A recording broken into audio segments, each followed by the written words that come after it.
overpass on Yan'an Road, where the Harvard People Square.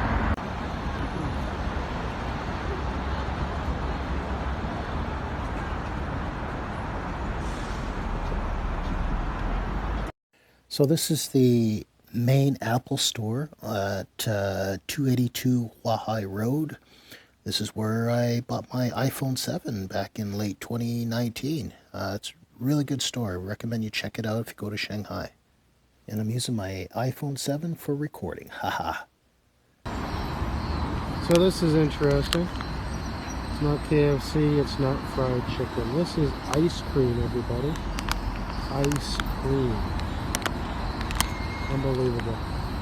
He was a genius who made this.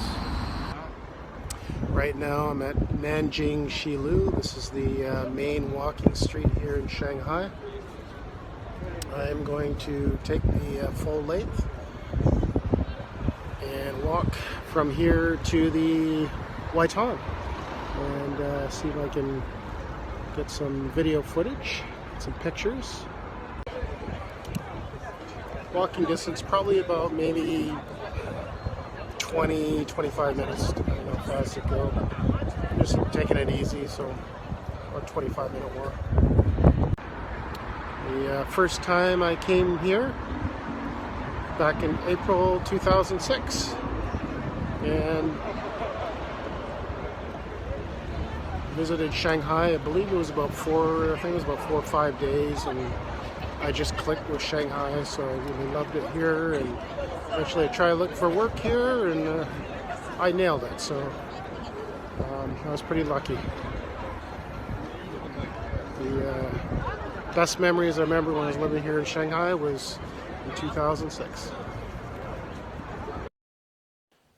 So the story of me working in Shanghai, well, after I finished my first year teaching in a small town called Shangyu in Zhejiang province, I connected with this Taiwanese woman who had her contacts with multiple schools, and she was pretty much acting as my agent. But she also had classes arranged in her three-bedroom condo. So in the mornings, I would teach in a kindergarten school. In the afternoon, I would teach in a public primary school. And I'd also would work with a blind student. To this date, I've never met any foreign teacher working in China who's ever taught a blind student. So let me be the first. And it was pretty challenging job. But I had my fun moments at times. But I also had classes working for my Taiwanese boss in her condo. So I teach Taiwanese students, and some days I would have classes in the early evening teaching Taiwanese employees who work for big companies like Acer and Asus and some other Taiwanese companies I can't think of, because I mean it's just so many years ago to remember when I worked there. But I had private classes arranged in a cafe that my boss would pay for a cup of coffee for everybody. And it was really interesting teaching business English at that time. So eventually I looked online. Really wanted to get out of this job, and I found a job offer to work in Shanghai teaching kindergarten. So I connected with this agent, and she arranged a day that I can have an interview with her face to face. The only time I can do that would be on my off day, which is Sunday. And I went to Shanghai by bus and did the interview with her for 30 minutes. She immediately hired me, and I was just so happy. Now, the schedule was just really easy. To this date, it was the most easiest gig job that I've ever worked in my entire life. So I would work 3 days a week, Fridays, Saturdays, and Sundays, 3 hour shifts. So 3 times 3 equals 9. So 9 hours a week. and the money was not the greatest. I mean, it didn't pay not even as high as what my Taiwanese boss had paid, but it allowed me to, just do things such as leisure. I could probably take, if I want music classes, I could take Chinese classes, I could take Kung Fu, Wing Chun classes, uh, spend a lot of time train my body, work out in the gym, and certainly just leisure around Shanghai. I could sleep in, and with Mondays, Tuesdays, Wednesdays, and Thursdays off, it was just great. So, what would happen? I would have a driver pick me up. Now, I was living near a university called Fudan University, a very famous university in China. Beautiful university campus. And my driver would pick me up about 8 o'clock in the morning, take about an hour drive to get to Pudong District. That's where my kindergarten school was located. And I'd work 3 hours in the kindergarten. So the kids here are just awesome. Probably about half the students were from Taiwan, and the other half were from Shanghai. And yeah, it's just short classes, about 30-minute classes each, and take my flashcards and race off to the next class. And after all my classes are over, my driver would pick me up and drive me all the way back to my apartment. Yeah, I had a real nice two-bedroom apartment, and it was just only a couple blocks away from Fudan University. Uh, Now, Sundays, after I finished my classes, just Sundays are the only day of the week that my driver would not take me back to my apartment. So I'd have to take a couple metro lines all the way from Pudong to get all the way back home. But that's just not the end of it.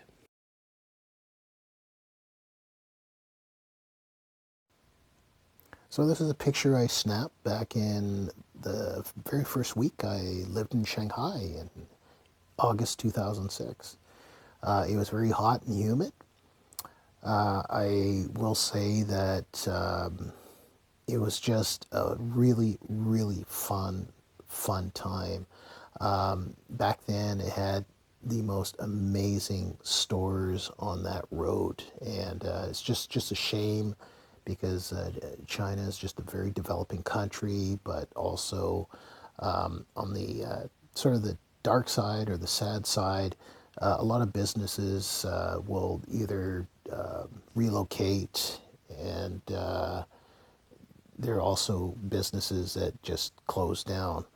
But I enjoyed taking this walk from this area all the way to the far east of Nanjing Road, getting to the Waitan and having this amazing view of the Oriental Pearl Tower. You see the boats in the bay. Best time, or should I say, the best times going to check out the Waitan is definitely the daytime and the evening time. The evening time is really neat because you see a lot of the boats will have their lighted decorations, and you'll see a boat with an enormous, huge, widescreen TV, and yeah, it just really captures the attention of tourists. So it's a great time visiting both times of the day. And I collected over 150 business cards. So many people who just selling strange gadgets from, let's say, strange looking roller skates that would somehow just kind of fold out of a shoe, and you can roller skate, and press of a button, the wheels will eventually fold into the shoe. So I don't know what kind of genius developed that, but certainly I did not see anybody sell any of those. for a long time. Even with the current walk I'm taking down Nanjing Road, I did not see anybody rolling around on those things. Of course, there are little train trolleys you can see in this photo. They only go about halfway down the road, so only cost maybe a couple yawns. So I think that it's just you can consider it. Just say if you have mobility problems, or or just say if anybody have some sort of a mobility problem, or just say if you're walking westward on Nanjing Road, you could consider taking the trolley in just order to just try and save some energy and rest up wherever you're going to go from there. Now, just say there are some annoying people that will get in your face. There are very aggressive business people that may follow you for a little bit until it's just you're, I guess to say, you're just out of reach, and then it's just they have to stay in a particular area on Nanjing Road. But just don't take it the wrong way. I mean, I don't know if anybody has ever been pickpocketed on Nanjing Road. I've never heard of anybody.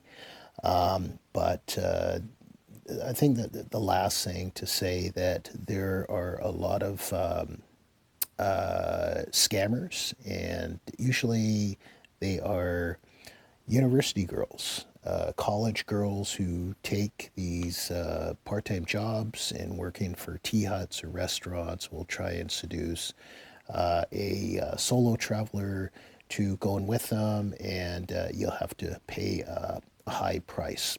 So just don't ever fall victim. Just say, sorry, I'm not interested. Don't matter how impressive they are with their English skills.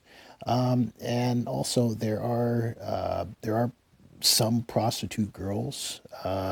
Just ignore them, and just keep to your business, and everything will be fine.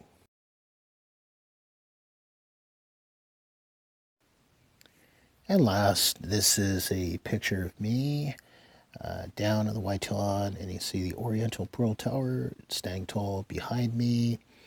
And when I look at this photo, wow, was I ever dark? I mean, I spent a lot of time outdoors, so eventually I did get really tanned in the summertime. But this is a very memorable picture of me in Shanghai the first week I lived there in 2006.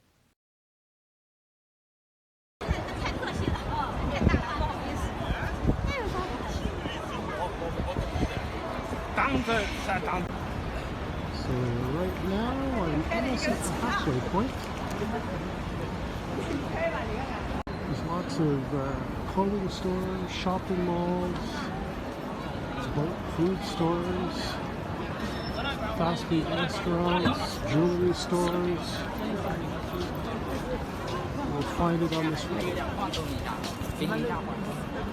Though it's not so interesting to me anymore, because I mean the last time I visited here wasn't too long ago, and best memories was in '06. There's this road and the best stores. And we met such incredible people down here. The only kind of people you have to be very careful of are definitely the scammers. And maybe shoe shiners. There's also some tech giants here. Samsung, Huawei, big Apple store here. So right now I'm about halfway down the Nanjing shooter.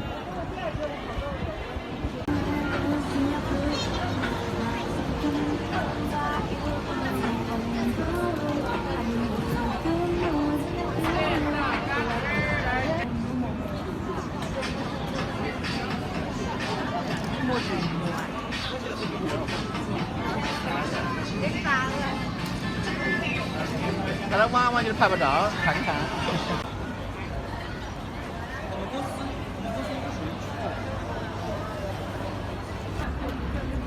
And there's a white tub.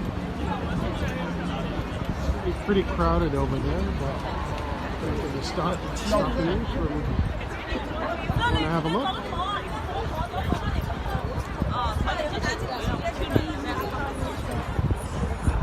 A while since I've been there.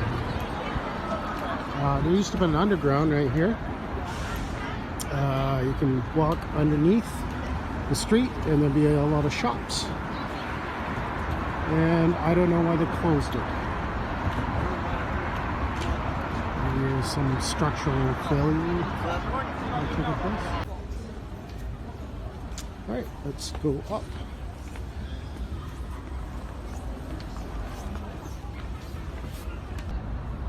And here we are.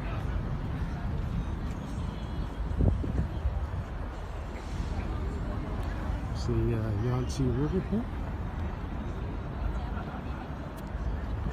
Oriental Pearl Tower. Tugboats and freighters shuttling through. Wires.